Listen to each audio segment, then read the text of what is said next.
New on Curiosity Stream.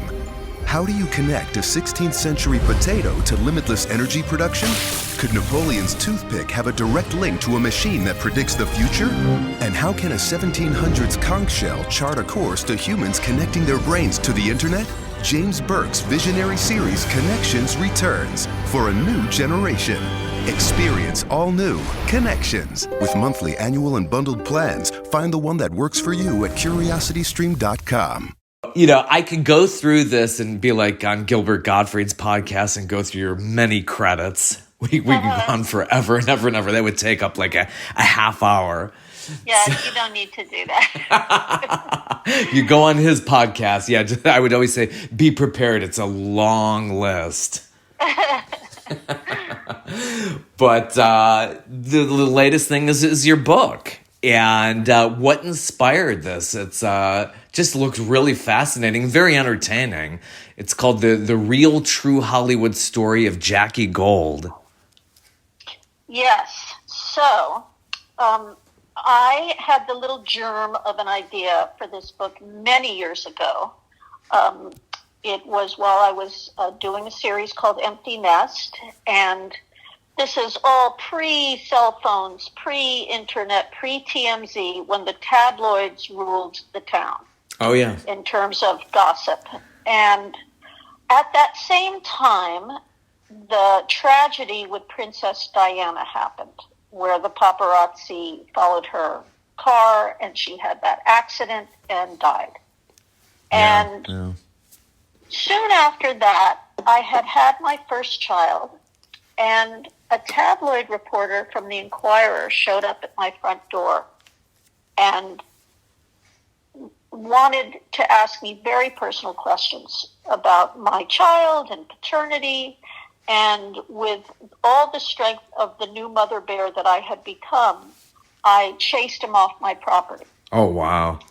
So, you know, up until then, the tabloids to me were like harmless, you know, silly. I mean, they would write the silliest things like, you know, I resented the dog on the show because he got more attention than me. I mean, it was stuff that you would laugh over, but this was no laughing matter. And so, you know, I had this germ of an idea about writing about a really big star who is pursued by the paparazzi almost to her death. And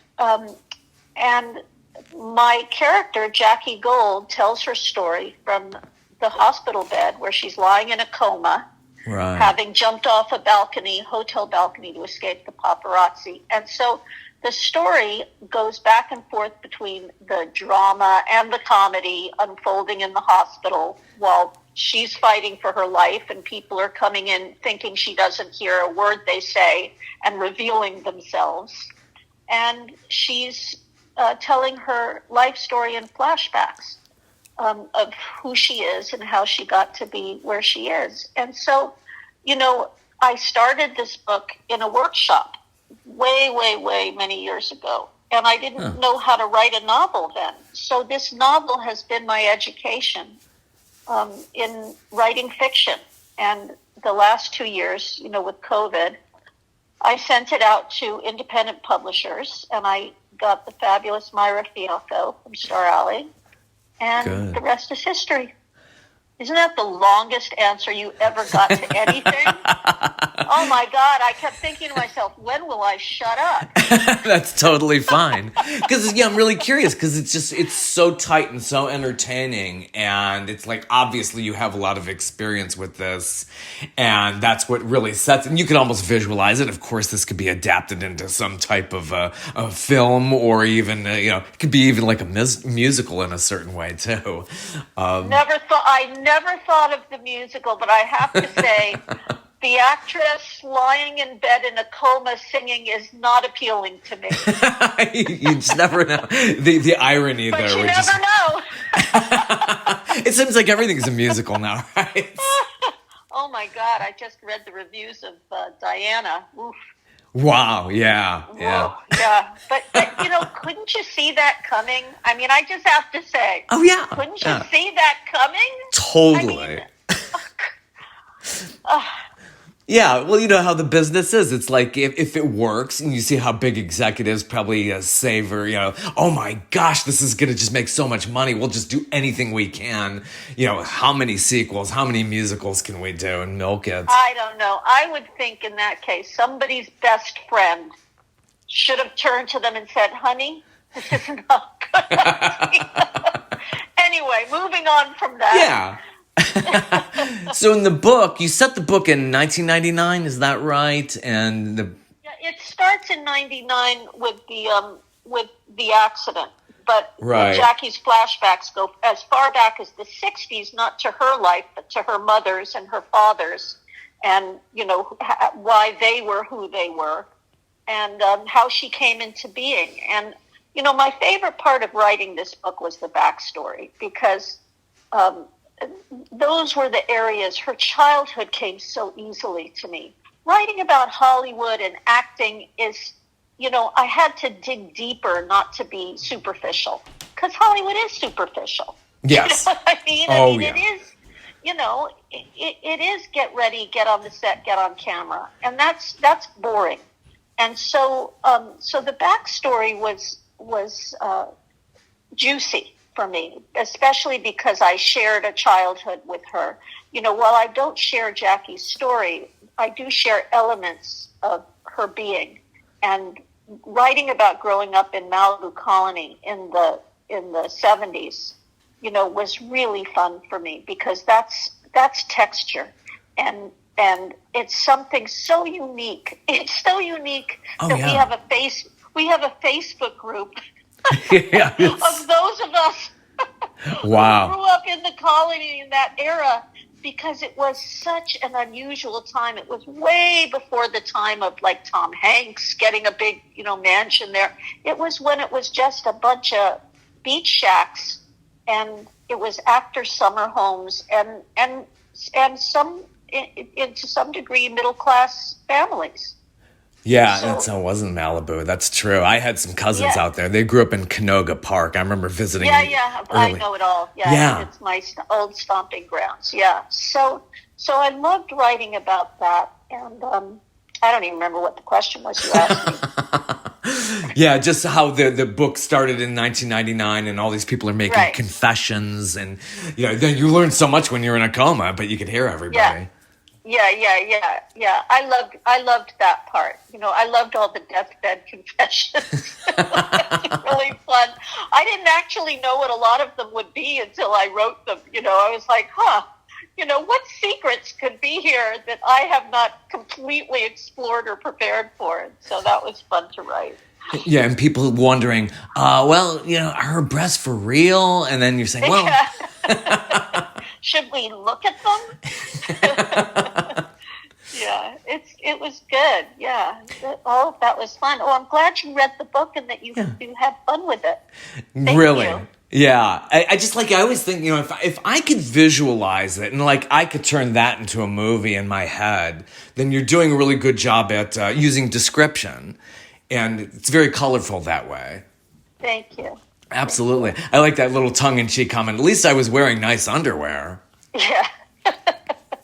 Yeah, I got that from my great aunt Primo, who always told me when I was a little girl, she'd say, oh my gosh, I think I put this line in for Marilee's mother. She would say, always put on a fresh face of makeup before you go to bed. God forbid there should be a fire. Yeah, you got to think about that. It's it's images everything. Yeah. Really amazing though, because it's really technology that's really changed so much. Like back in the old days of the National Enquirer and stuff like that. Yeah, you'd see that in the supermarket, and now it's everywhere. You got TMZ. It's like I think they know when we're gonna die before you even know yourself. It's just amazing. It's terrible. And you have only to look at Britney Spears and Lindsay Lohan and even Demi, who survived beautifully through all of that. Yeah. But you have only to look at their trajectory to see what damage was done. And one of the themes that I really enjoyed wrestling with in this book is what price fame. And and what is the celebrity's responsibility in all of this? What is our, not me, because I was never that big star, but what is the accountability to that? At what point is it okay to say, stop looking at me? Stop looking at me. Yes, I wanted you to look at me yesterday. Yeah, you work so today, hard. Not so much, And I really had a good time working with that in Jackie's inner life about her having to wrestle with how accountable is she for what happened to her. And that was, it was more layered than I thought it was when I went into it. I just came to the book with the paparazzi as the enemy, and I hate them. Yeah, and I found a much deeper well to draw from there. But listen, how happy am I that there were no cell phones when I was a young actress? Oh, right. I can't even imagine what would be out there. Really? Cameras are Yay, everywhere. Lucky me. Oh, my God.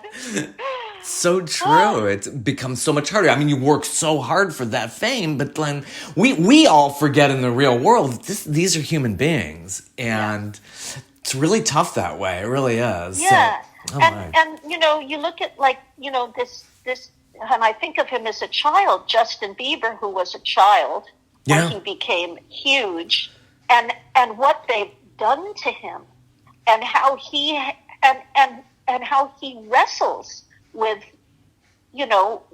what he needs from publicity and what he has to avoid in order to stay sane. I mean, it's amazing, Anyway. It really is. So putting the book together, what was that writing process like? Did you get up in the morning and say, I'm going to do 2 hours writing, go out on the beach, go do this, come back? Was there like a set schedule for you to do this? And were you just taking notes like all the time? Or were you able to compartmentalize? Well, I wish I were that writer. And one day I aspire to be that writer.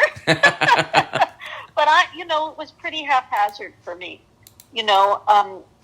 After I started this in a workshop, and really I was learning to write fiction in this workshop with this idea. Mm-hmm. Yeah. And then I had these children. I had more children. I had 3 little boys under the age of 6.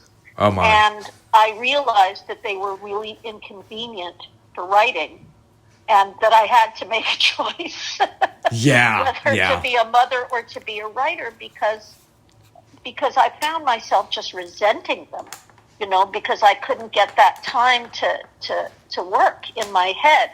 And it was different than being an actor on the set, though at the time I was acting as well, where I could have them in my dressing room, and I'd go to the set and I'd come back and I would nurse, and there was because when you write, you go into this other place in yourself. I mean, for me, I disappear. You have to, yeah. Yeah. So honestly, after we moved up here, and I thought to myself, well, I'll just, I'll quit show business. I'll move up, to this island near Seattle, and I'll just write. And I got up here, and I found out that I really just had to parent. That was really what I had to do while I was here, if I wanted to be a good parent. Mm-hmm. And so I put this novel away for 10 years. Mm. And then I came back to it when they were older and could, and didn't want to be around me anymore. Right. That happens at a certain point, doesn't it? Fuck you, mother. Time to go back to writing, I guess. There's such beautiful little angels, and then, they hit 13, and it's like they want to be in the rooms. Truly. I'm like, I'll be out in my office. Thank you very much. It's so depressing in that way, right? So that's been my writing process. And sometimes I'm really disciplined, and sometimes I'm just, fighting to be disciplined. And somehow, COVID was very helpful. It got me to really, really sit down and edit with my editor, Myra, and get published, and really concentrate on nothing else but getting the book out. Yeah, and how important it is to have that editor and to bounce the ideas back and forth so you have something fluid there. That must be nice. Well, that's my favorite thing. I mean, the only thing I can tell you that I miss about acting is being collaborative. You know, rehearsing is really fun. And I found the same energy when I was working with Myra, with my editor. I was so grateful to have somebody point out to me where I needed to go further or where I needed to draw back, and you know, somebody to get it and to partner with me was just, you know, was a thrilling ride with her. Yeah, I would imagine that it is similar to rehearsing in the sense that you're bouncing the ideas off and you're preparing a lot. Yeah, definitely. I remember my sister was in theater, and she was, in fact, in the same theater troupe that Carol Kane was in. Carol Kane was a little older than my sister, in Cleveland, Ohio. And I used to help my sister rehearse for her plays. Yeah, I used to help my mother rehearse when I was a little girl. You know, she would have me read the other parts. Oh, yeah. And, I mean, yeah. Absolutely. I'm sure that's what got you into it. And, you know, obviously you were born into this, so it's like what you know. Yeah. I literally was not qualified to do anything else. Just born into it. You're soaking in it, and it's just like, I'm sure. Well, you know, I was also rather, you know, a juvenile delinquent in my teens and perhaps even up and through my early 20s. So, you know, acting suited me perfectly. Yeah, well, between New York and Malibu, I mean, how could you not? I mean, the big playgrounds, how could you not get in trouble in those days? Yeah, it was big trouble. It was big trouble for sure. What was it like getting into, you know, television and film? What were your first roles, and how did you feel when you first saw yourself on the screen? Well, that's just two questions. How I felt about seeing myself on the screen is how I still feel, which is, you know, I'm always mortified. I always think I look different than what actually appears on the screen, and then I'm like, you know, whose nose is that? And why don't I, you know what I mean? It's just, it's too self-critical. Although I do have to say that now, you know, when I look back at like my character in Grease at Marty, you know, I think, God, I was just adorable, you know? Yeah. And I feel like I'm looking in third person now because it's been so long. I go, oh, she's so cute. You know, look at her body. But at the time, I couldn't look at myself, you know? Yeah, that's understandable. It really is. I think a lot of us, and I think that's a human nature kind of thing. It's like, I don't like to hear my voice back. I don't like to see myself back. So a lot of people don't watch it. Exactly. Yeah, exactly. And, you know, what my first role was Welcome Back, Kotter. Yeah. I went on to ask Vinnie Barbarino, who was John Travolta's character. I asked Barbarino to the dance, and I ended up going with Horshack. That was my first role, and kind of the story of my life. Yeah, you know, I remember that. I remember that Sadie Hawkins Day, and it's like, oh my God! I didn't even remember that. I remember that episode very well. In fact, I remember when Kotter started. I remember my dad called me. I was out shoveling snow. He's like, "There's this new show, Welcome Back, Kotter," and I thought Gabe Kaplan was the most hilarious person I ever saw. Well, I had such a crush on John Travolta before I went on that show that I thought I was going to die when I actually got hired. I thought, I will not survive this. I mean, I don't think I'd ever felt that nervous around anybody in my whole life. Oh, I'm sure at the time, too. He basically owned the 70s. It was he literally owned the 70s. Yes, that's true. Yeah, that's true. Wow. And then that led to Soap. And I remember Soap very, very well as a kid. Yeah. I feel like I was so lucky. Well. Shopping for a car? Yep. Carvana made financing a car as smooth as can be. Oh, yeah? I got pre-qualified instantly and had real terms personalized just for me. Doesn't get much smoother than that. Well, I got to browse thousands of car options on Carvana, all within my budget. Doesn't get much smoother than that. It does. I actually wanted a car that seemed out of my range, but I was able to add a cosigner and found my dream car. It doesn't get much... Oh, it gets smoother. It's getting delivered tomorrow. Visit Carvana.com or download the app to get pre-qualified today. With the Lucky Land Slots, you can get lucky just about anywhere. This is your captain speaking. We've got clear runway and the weather's fine, but we're just going to circle up here a while and get lucky. No, nothing like that. It's just these cash prizes add up quick. So I suggest you sit back, keep your tray table upright, and start getting lucky. Play for free at LuckyLandSlots.com. Are you feeling lucky? No purchase necessary. Void where prohibited by law. 18 plus terms and conditions apply. See website for details. To be hired for those roles back then. You know, Soap was another show that I had watched, and was a big fan of before I was hired onto it. I think I came on in the second or third season. I can't remember which season it was, but it was like walking into the pages of your favorite book. Oh my God, there's Bert, there's Mary, there's Danny. There's a puppet. I loved shows like that because, I was around, that dysfunction in the 70s, and I was like, well, these people are more like us, not like the Cleavers. They're... Exactly. It's like, what's so controversial? This is my home. Exactly. And I remember towards the end of Soap, I remember ABC kind of running this disclaimer, is this show going too far? And I'm like, what are they doing wrong here that's offending anybody? I don't get it. I know. It's so funny, isn't it? Well, what we look back on now that, that we have HBO, you know what I mean? And everybody's doing, things I can't say on your show. Oh, I know. I mean, it's like, so. That is so anyway, true. Yeah. Yeah. So, Soap was awesome. That was a really lucky break. You have worked with so many lovely people, but it seemed like Richard Mulligan was at the top of that list. Top of the list. Oh, Absolutely. Such a sweetheart, right? Yeah, not only a sweetheart, but he defined the word gentleman. Yeah. He was a gentleman.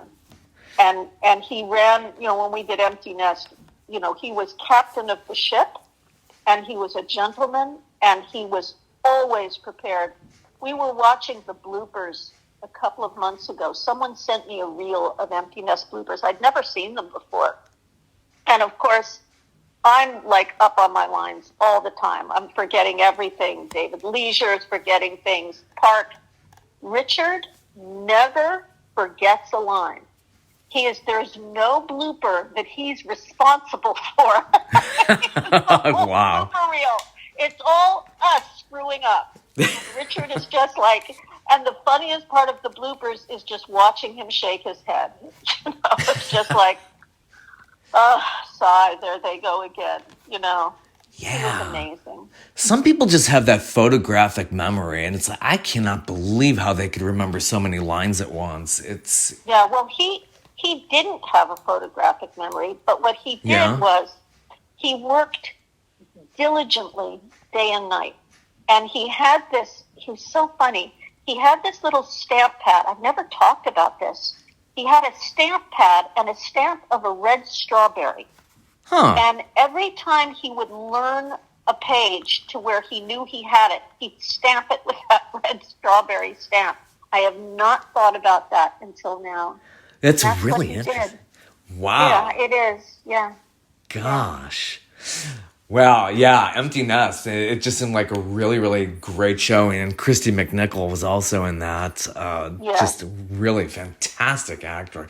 Very, very well done. We had such fun chemistry together. I mean, when she left the show, I felt like the bottom dropped out for me. It was, I didn't have anyone at the other end of the seesaw. And that was hard, And but she's great. We stay in touch and see each other, every couple of years, and she's amazing. Yeah, so much talent around you. Yeah, definitely. Another one that comes to mind, I went to see Ordinary People. My mother took me to Ordinary People. I must have been 12 when that came out. Wow. And I was floored. It was just so intense. And I was like, this is Mary Richards? What? She's like, this is so different. What happened to her? Yeah, her shadow fell Yeah. That's when I first realized, wow, people can really have a serious range and take on wildly different characters. Yeah, yeah. That was career defining for her. I don't even know that she knew she had that in her. Yeah, it seems like people who have been in comedy can make that transition to acting, intense acting, and do it well. I remember Bill Murray was one of those who could really, really just transfer it over and just floor you with their acting chops. Mm-hmm. Yeah. Yeah, and I think probably easier from comedy to drama than from drama to comedy, because comedy really can't be learned. You know what I mean? It's so tough. You either have a funny bone or you don't, and I have really seen that.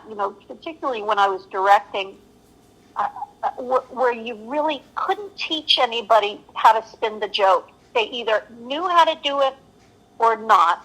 And you could help them spin it better, but you can't make someone funny. You know what I mean? Yeah. It's so true. You can't just learn it. I mean, you could do improv workshops and things like that, but there are people who are just, you're born funny. It's like you just see it. You look at somebody like Robin Williams. I saw him live in concert once, very up close, and you just laugh. You just see the person, and you're like, oh my gosh. Yeah. I did an episode of Mork and Mindy. Yeah, that's right. Yeah, I'm really lucky that I had that, that I got to rub elbows really with that genius, even though I was, out of my mind at the time, and he was out of his mind at the time. Yeah. but we rubbed our elbows anyway. I know. Gosh, to have that kind of thing on your back and to constantly deal with it for so many years, it's just, you could feel that with somebody like that. But yeah, he was really incredible. When I saw him, it was a few weeks after John Belushi died. So I don't think he was in such a good place at that moment, but still funny though. It was at a benefit I saw. Yeah. So these days, are you still teaching acting? Are you doing, it's something I came across that you were the founder of the Northwest Actors Lab. Yeah, that was, I did that for, when we first moved up here, I was teaching at our little theater here, Bainbridge Performing Arts, which is a great, great little theater. And so I started Northwest Actors Lab, but then I began teaching at a women's prison not far from where we live, and that became my passion. And so up until COVID, I was teaching improv and acting there with a friend of mine, Michelle Allen, and we would go in every week, and we were part of their High School 21 program. We were their drama credit. Yeah. And it was wonderful. I have not been able to go back since COVID, unfortunately. They have not let us back in. But we started not just a theater arts program there, but also a writers program and an art program in their High School 21 program. So that was very rewarding for me. Yeah. And such a blast. I mean, boy, those women are really something. I've learned a lot from them. Yeah, it must feel good to give back. I think a lot of us who get into arts and entertainment feel like, it's just so rewarding beyond doing the work and people seeing what you do. It feels so good to be on the ground level and to really just feel like you're really, contributing to society. Well, I don't know that it was that unselfish of me, frankly, at the time. At the time, I needed them more than they needed me. Yeah. I had lost a child, and my son Dashiell was killed in a car accident 5 years ago. Oh my gosh, and I feel so sorry. I was gutted. I was completely gutted. And at a certain point, I knew that in order for me to be able to function, just to get up, I had to give myself a purpose. And I felt like I couldn't be around anybody who was happy. Yeah, I could understand that after that, yeah. I didn't want to be around people who weren't suffering. And so I had this idea to go into the system, into the correction system. And I went and pitched my class to the head of the department, and they took it, and literally those women saved me. I did not save them. They were all like, what am I doing in an acting class? Who is this lady who says she was one of the pink ladies? I'm not sure I believe her. And for me, it was the only place that I felt safe and where I laughed. And I laughed and laughed and laughed myself well with them. And so that's the real true story of why I went in to do that work. Well, that's really cool. So in the future, do you want to get back into acting, or? No. Not at all. Not even if there's a great part for you. I want to go back to the prison, but I don't want to. Not back to acting. Not back to Hollywood. It's over. No, my dear. I don't want to be nervous anymore. Really? It's too much. It's too much anxiety for me around it. You know? I can't metabolize it anymore. That kind of nervousness. I just can't. I don't want to worry about what I look like, or if people are gonna, are gonna think I'm good, or if I'm gonna get fired, or if I'm gonna get hired. I can't do it anymore. Yeah. Definitely paid your dues. There's no question about that. With the filmography, it's just amazing. And you've also gotten into a lot of directing. What was it like, taking on that role as director, like for Sabrina the Teenage Witch? That was terrible. Oh my gosh. Well, that's the truth. Yeah. That was pretty terrible. It was really great when I was directing Empty Nest, because I had so much support. The crew were so supportive of me. They held me. They carried me. Anything I didn't know, they came up with for me. And I was allowed to learn on the job. And then I went out into the real world. And boy, they were mean out there. Oh, my. Mean. And nobody was rooting for me. Oh, no. Oh, my gosh. So it was really, really hard. And I was not used to taking orders that way. You know what I'm saying? Sure. I had come from a very collaborative set. And then I went on to sets where they were like, do this, do it this way, and have it done. And frankly, I don't have that nature. Yeah. And I learned that. I mean, I learned that I don't work and play well with others under those circumstances. And I bit back. And you just don't bite back. Yeah. Well, nobody likes being micromanaged. Yeah, it's like it's not a creative experience for me, and so it was a mutual divorce of directing television in Hollywood. I just don't have the chops for it. I don't have the nothing bounces off of me that way. I'm not cut out for it. Yeah, I mean, that's part of life too. You have the good experiences, the bad experiences. You take it all and you keep moving on. And now that you're into writing, which just seems a lot more doable and a lot more of a sane life, I'm sure. I have a very sane life. Yeah. And, that's good. And I really, work to keep it that way. I love living in the Northwest. I hope to spend less winters here because it's pretty dreary up here. But I love my community. I have an amazing community. I've got an amazing husband, and I have horseback riding, which is my hobby passion. And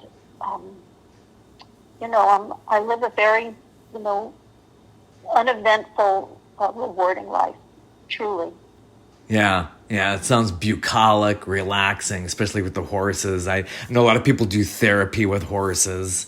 Yeah. Well, I'm not a relaxed person, so I need to build relaxation around me so that, truly, I mean, I have to make my life that way in order for me not to be, bouncing off the walls like being inside a pinball machine.